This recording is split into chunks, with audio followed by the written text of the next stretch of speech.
ప్రభువును రక్షకుడైన యేసుక్రీస్తు నామమునకు మహిమ కలుగును గాక. అందరికీ నా యొక్క ప్రేమ వందనాలు తెలియజేస్తున్నాను. అందరూ ఎలా ఉన్నారు? బాగున్నారు అనుకుంటున్నాను. అలాగే మీ యొక్క స్పందన కూడా తెలియజేస్తున్నందుకు దేవుని స్తుతిస్తున్నాను. ఈ హోలీ గాడ్ గాస్పల్ అనే టీవీ కార్యక్రమాలు మీకు దీవెనకరంగా ఉన్నాయని మేము కూడా నమ్ముతున్నాం. ఇవి మరలా యూట్యూబ్లో కూడా వస్తూ ఉంటాయి. Holy God AG Church Velpur అని యూట్యూబ్ ఛానల్లో మీరు చూస్తే కనుక యూట్యూబ్లో ఈ వీడియోలు ఉంటాయి. కాబట్టి అక్కడ కూడా మీరు దేవుని వాక్యాన్ని వినాలని కోరుతున్నాను. దేవుని యొక్క వాక్యాన్ని కొద్ది సమయం చూసుకుందాం. పేతురు రాసినటువంటి మొదటి పత్రిక 3వ అధ్యాయం 9వ వచనం. ఆశీర్వాదమునకు వారసులగుటకు మీరు పిలువబడితిరి గనుక, మీరు ఆశీర్వాదమునకు వారసులగుటకు మీరు పిలువబడితిరి. దేవుడు మిమ్మల్ని పిలిచినది ఎందుకంటే ఆశీర్వాదము కొరకు. దేవుడు పిలిచింది నిన్నెందుకు? ఆశీర్వదించడానికి. దేవుడు అబ్రహామును పిలిచాడు. ఆ ఆదికాండం 12వ అధ్యాయంలో కనపడుతుంది కదా. మొదటి వచనం నుంచి చూసుకుంటే మనం, లెగు బయటికి రా, నీ బంధువుల యొద్ద నుండి నీ స్వదేశం నుండి నిన్ను ఆశీర్వదిస్తానన్నాడు. ఎందుకు అంటే ఆశీర్వాదం అంటే ఎవరికి అక్కర్లేదు. చాలామంది ఆశీర్వాదం అక్కర్లేదు అంటారు. ఆశీర్వాదం అంటే డబ్బు ఒకటే కాదు. ఆశీర్వాదం అంటే ధనం ఉండడమే కాదు. ఆశీర్వాదం అంటే అందులో చాలా ఉన్నాయి. చాలామంది ఏంటంటే ధనం ఒకటే ఆశీర్వాదం అనుకుంటారు. ఆశీర్వాదం అంటే ధనము ఒకటే కాదు. ఆశీర్వాదం అంటే అలా అనుకుంటే ధనవంతులు చాలామంది ఉన్నారు. వారందరూ ఆశీర్వదింపబడినటువంటి వారా? కాబట్టి ఇక్కడ మీరు ఆశీర్వాదమునకు వారసులకు మీరు పిలువబడితిరి. మీరు దేవుడు మిమ్మల్ని పిలిచింది ఎందుకంటే మిమ్మల్ని ఆశీర్వదించడం కోసం. చెప్పండి అందరూ కూడా. దేవుడు నన్ను పిలిచింది ఆశీర్వదించడం కోసం. దేవుని యొద్దకు మనం వచ్చింది ఆశీర్వాదాన్ని పొందుకోవడం కోసం. ఆశీర్వాదం కోసమే దేవుడు మనల్ని పిలిచాడు. ఆశీర్వదించడానికి దేవుడు మనల్ని పిలిచాడు. ఆదామును సృజించినప్పుడే దేవుడు అన్నాడు ఆశీర్వదించాడు. కాబట్టి దేవుడు మనలను ఆశీర్వదించే దేవుడు. కాబట్టి మన పిలుపు అనేది పిలిచిందే ఆశీర్వాదం కొరకు. ఇప్పుడు ఎవరైనా పెళ్లి చేస్తున్నారనుకోండి, పెళ్ళి చేసేటప్పుడు పెళ్లి కాడ ఆల్రెడీ భోజనాలు అనేవి సిద్ధపరుస్తారు. విందు అనేది ఉంటుంది. ప్రత్యేకంగా విందుకు వెళ్ళే వారంగా కాకుండా ఆ పెళ్ళి చూసి వారిని ఆశీర్వదించి విందుకు వెళ్ళేలాగా ఉండాలి. వెళ్ళినా ఉండే భోజనానికి వెళ్ళిపోయేలాగా ఉండకూడదు. అంటే మనము అసలు దేవుడు పిలిచిందే మనల్ని ఆశీర్వదించడం కోసం. మరలా మాకు ఆశీర్వాదాలు కావాలండి, మాకు దీవెనలు కావాలండి, మాకు ఏవో కావాలండి అని అడుగుతారు. అసలు మనల్ని పిలిచిందే దేవుడు ఆశీర్వదించడం కోసం మనం అర్థం చేసుకోవాలి.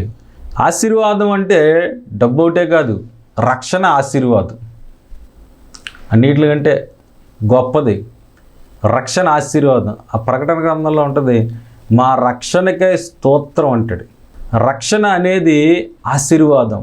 ఆశీర్వాదం అంటే ఎంతో డబ్బుండి రక్షణ లేకపోతే, రేపు అన్న రోజున నువ్వు చనిపోతే నీ పేరు జీవగ్రంథమందు రాయబడకపోతే, నీకు పరలోకంలో స్థానం లేకపోతే, ఈ భూలోకంలో ఎంత డబ్బు ఉంటే ఏంటి, ఎన్ని బిల్డింగులు ఉంటే ఏంటి, ఎన్ని కార్లు ఉంటే ఏంటి, ఎన్ని మేడలు ఉంటే ఏంటి, నీ పేరు జీవగ్రంథమందు కనబడకపోతే నువ్వు ఆశీర్వదింపబడినట్టా? ఆలోచించుకోవాలి. ఏది ఆశీర్వాదం? రక్షణే ఆశీర్వాదం. రక్షింపబడుట ఆశీర్వాదం.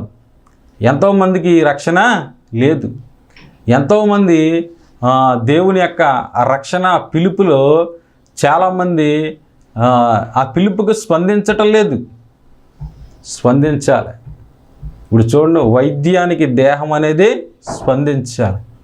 ఈ దేహం అనేది స్పందిస్తుంది అనుకోండి, వైద్యము వారు చేస్తారు. స్పందించటం లేదనుకో వారు చేయరు.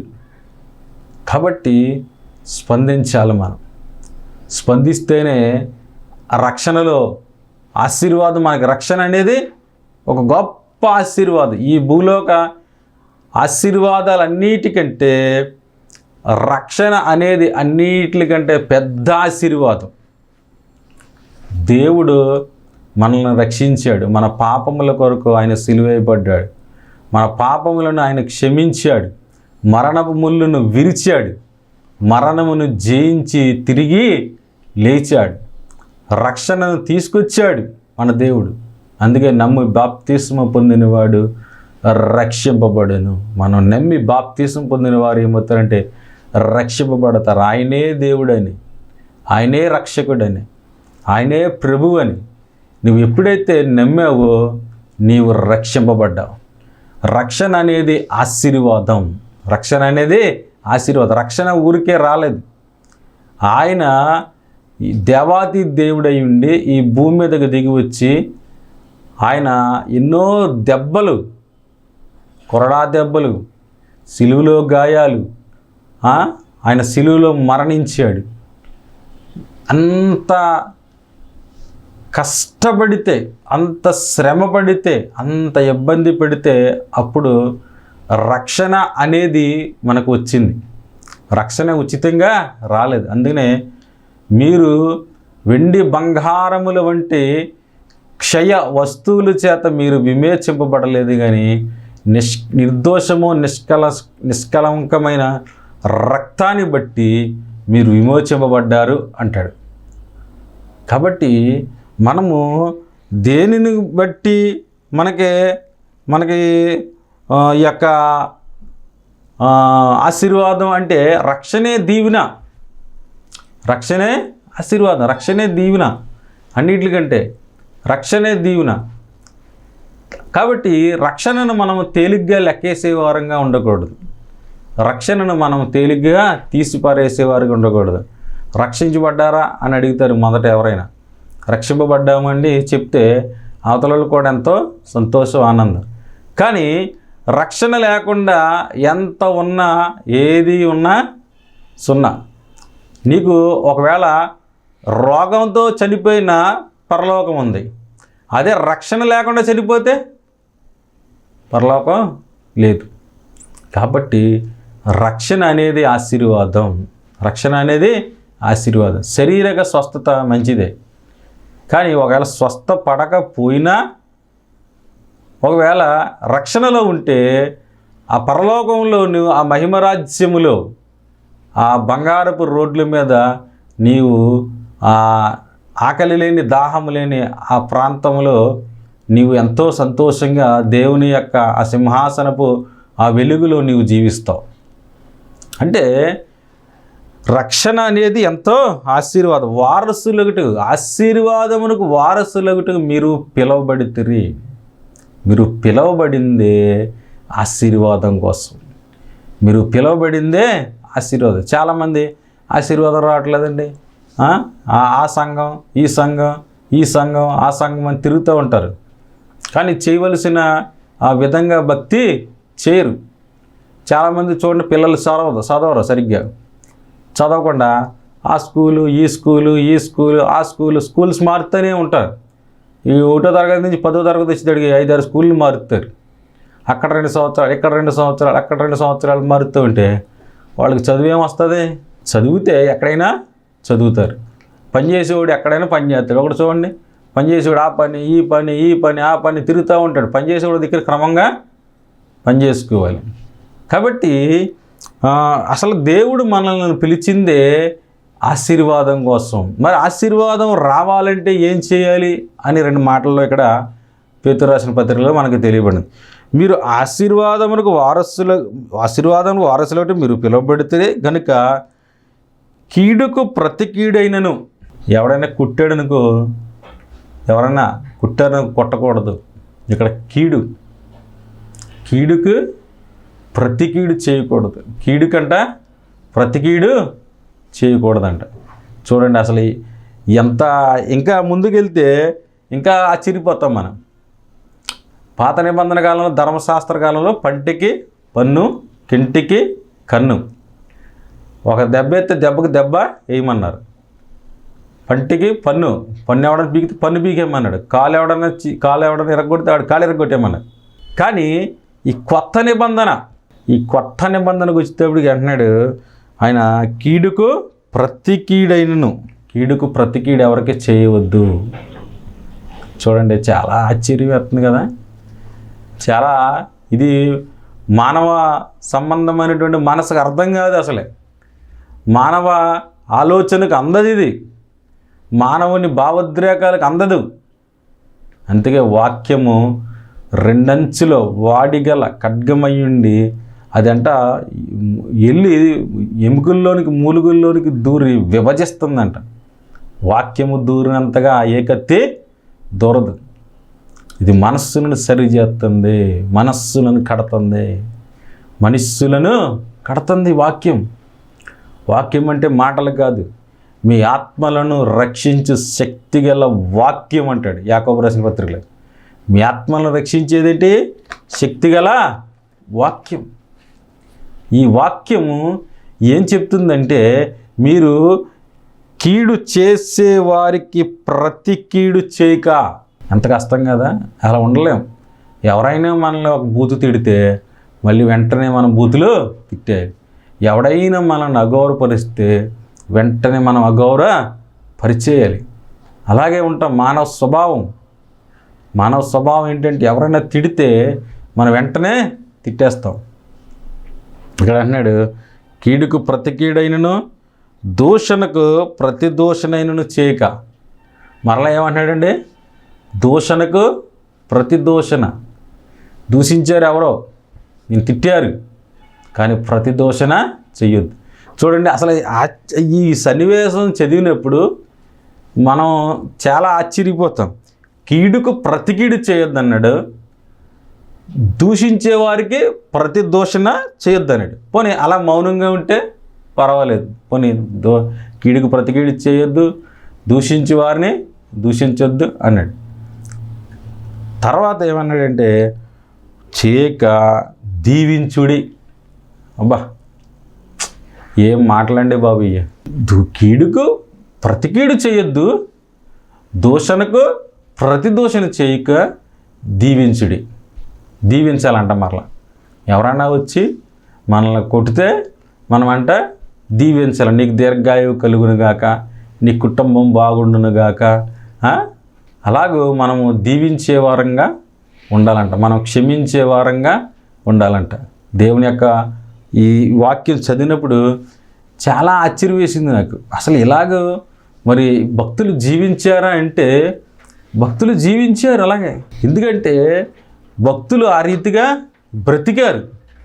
ఇక్కడ మనము అపొస్తలుల కార్యాలలో మనం చూసుకుంటే కనుక ఆ స్టెఫెన్ విషయంలో చూడండి, స్టెఫెను దేవుని వాక్యాన్ని బోధించాడు. దేవుని వాక్యాన్ని బోధించినందుకు గాను వారందరూ కూడా స్టెఫెన్ని దగ్గరికి వచ్చి రాళ్ళు పట్టుకుని కొడతాకే వచ్చారు. ఇప్పుడు చూడండి, సత్యం చెప్తే అందరికీ కోపం వస్తుంది. నలుగురు ఉన్నారు, ముగ్గురు తాగుబోతులు అనుకో, ఆ ఒక్కడిని ఏ రీతిగా పాడు చేయాలని చూస్తారు. నలుగురు తాగుబోతులు అయితే గొడవ ఉండదు. కాబట్టి సత్యం చెప్పేవాడి మీద ఎప్పుడూ రాళ్ళు వేస్తారు. చూడండి, కాసే చెట్టుకే రాళ్ళ దెబ్బలు. ఇప్పుడు మామిడికాయల సీజన్ నడుస్తుంది. ఏదైనా మామిడి చెట్టు కాయలు కత్తే ఆ మామిడి చెట్టు మీద రాళ్ళు వేస్తూ ఉంటారు. ఎందుకంటే కాసే చెట్టుకే రాళ్ళ దెబ్బలు అన్నట్టు, కాసే చెట్టుకే రాళ్ళ దెబ్బలు. అలాగే సత్యం, ఇది సత్యం. యేసుప్రభు అంటాడు, నేనే సత్యము అంటాడు.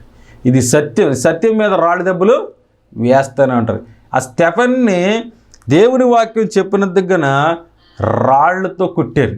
ఆదిమ సంఘంలో స్టెఫెన్ మొట్టమొదటి హతసాక్షి. ఆయన రాళ్లతోటి కొట్టబడ్డాడు.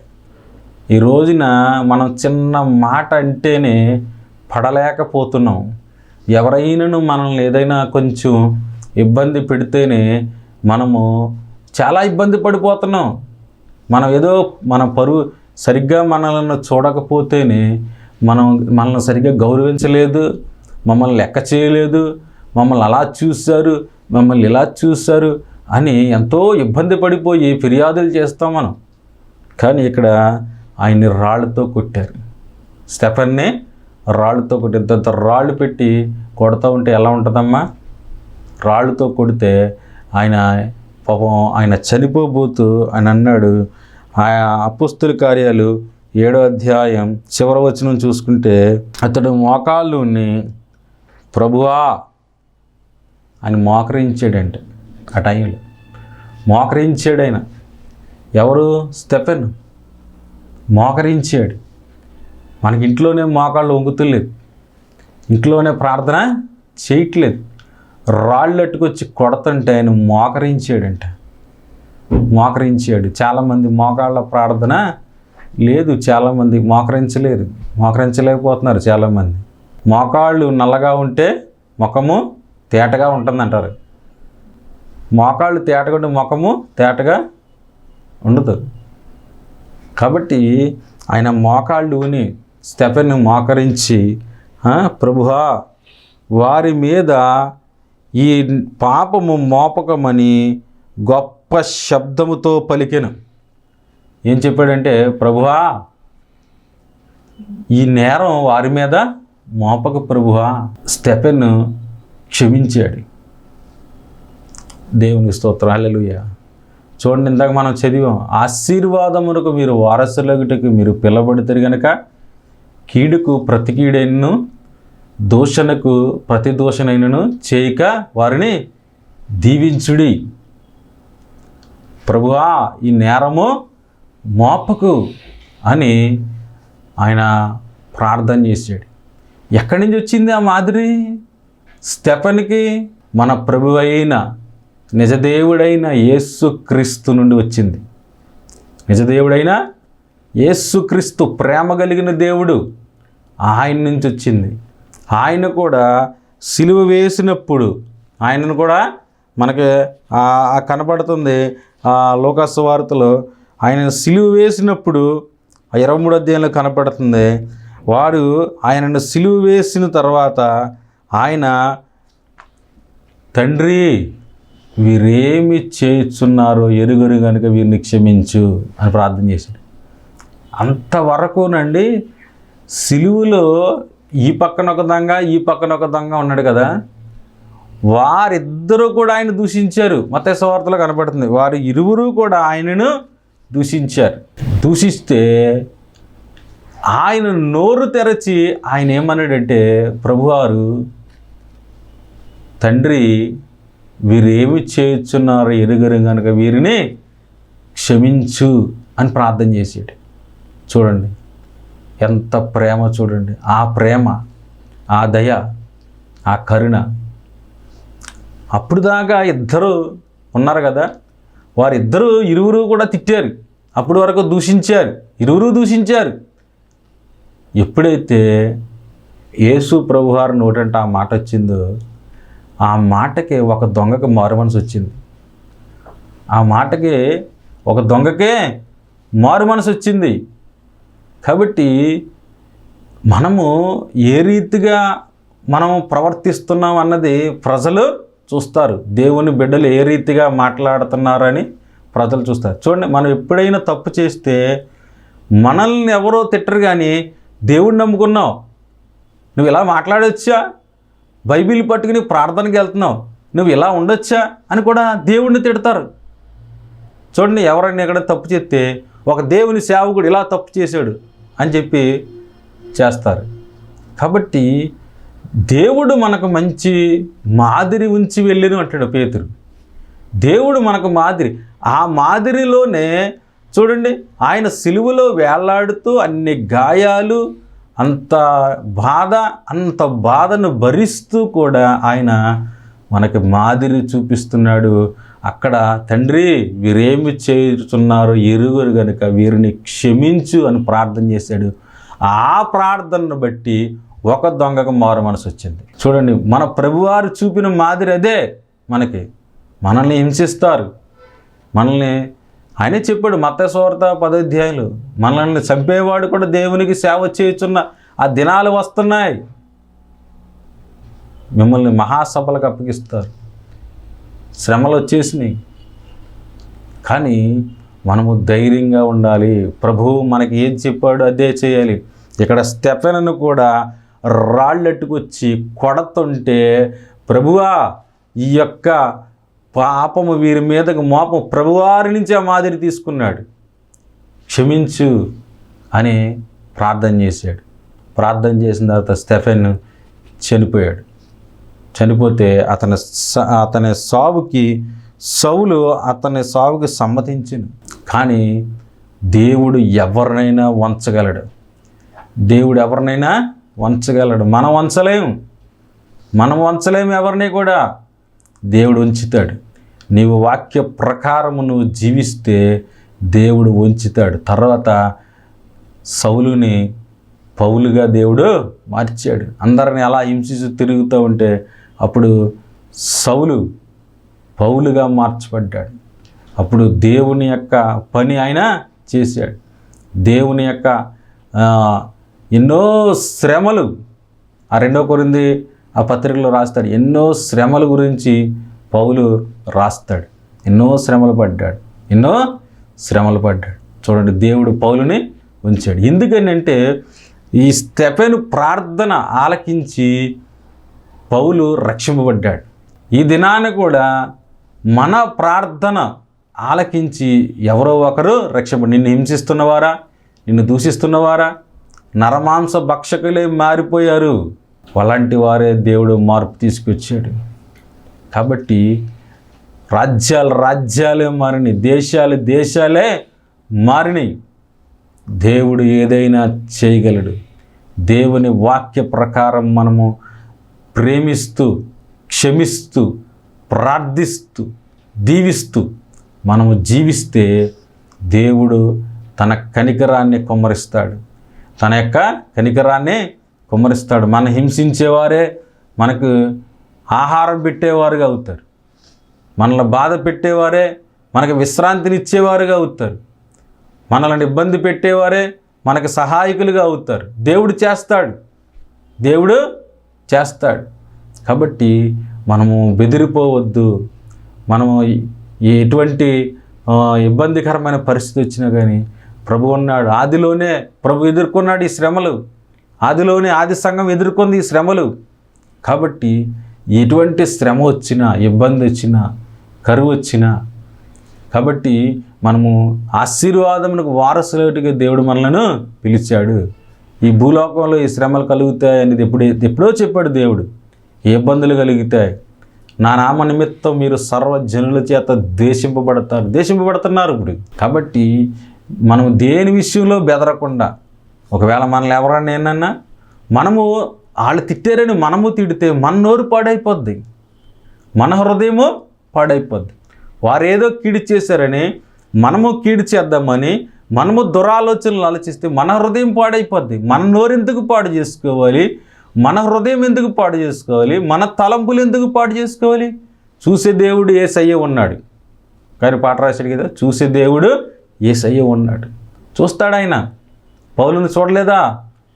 సౌలుగా ఉన్నప్పుడు ఎలాగ బ్రతికాడు? అందరిని ఇంటింట వెళ్ళి కొట్టేసేసి, చెరసాల్లో వేసి, హింసించేసి, చంపేసేసి, అలాంటి వాడిని పట్టుకున్నప్పుడు పౌలుకి ఆ పొరలన్నీ రాలిపోయి అంట. ఆ గర్వపు పొరలన్నీ ఆయన తీసివేసి దేవుని రాజ్యం కొరకు పౌలు తర్వాత బతికాడు. కాబట్టి ఈ వాక్యం అంటున్నటువంటి సహోదరులారా, ఎవరైనా సరే మిమ్మల్ని ఎవరైనా హింసిస్తున్నారా, వారి కొరకు మీరు ప్రార్థన చేయండి. ఎవరైనా మిమ్మల్ని ఇబ్బంది పెడుతున్నారా, వారి కొరకు మీరు ప్రార్థన చేయండి. వారిని దీవించండి. మీ నోటంటే శాపాలొద్దు. వారికి కుటుంబానికి క్షేమం కలుగుతుందో లేదో, కానీ మనం ఎప్పుడైతే ఆ మాటలు మాట్లాడతాం మనకి శాంతి, మనకి నెమ్మది కలుగుతుంది. మన నోరు పాడవకుండా ఉంటుంది, మన హృదయము పాడవకుండా ఉంటుంది, దూషణ మాటలు మన నోటంట రాకుండా ఉంటాయి. కాబట్టి మీరు మీ యొక్క మాటలు సరైనగా ఉండాలి అనే దేవుని యొక్క వాక్యము సెలవిస్తుంది. కాబట్టి మీరు ఆశీర్వాదమునకు వారసులకి పిలిచిపడ్డాడు. మిమ్మల్ని పిలిచిందే దేవుడు ఆశీర్వాదించడానికి. కాబట్టి ఈ ఆశీర్వాదంలోనికి మనము రావాలంటే మనకి ఎవరైనాను కీడు చేసినా కీడు చేయకూడదు, దూషించినా దూషించకూడదు. మన విశ్వాస జీవితాన్ని జాగ్రత్తగా కాపాడుకుంటూ జీవమును ప్రేమించి మంచి దినములు చూడగొరువాడు చెడ్డదాని నోటితో పలకకుండా చూసుకోవాలని దేవుని వాక్యము. తర్వాత మనకి అదే పేతురు రాసిన పత్రికలో కనపడుతుంది మనకి.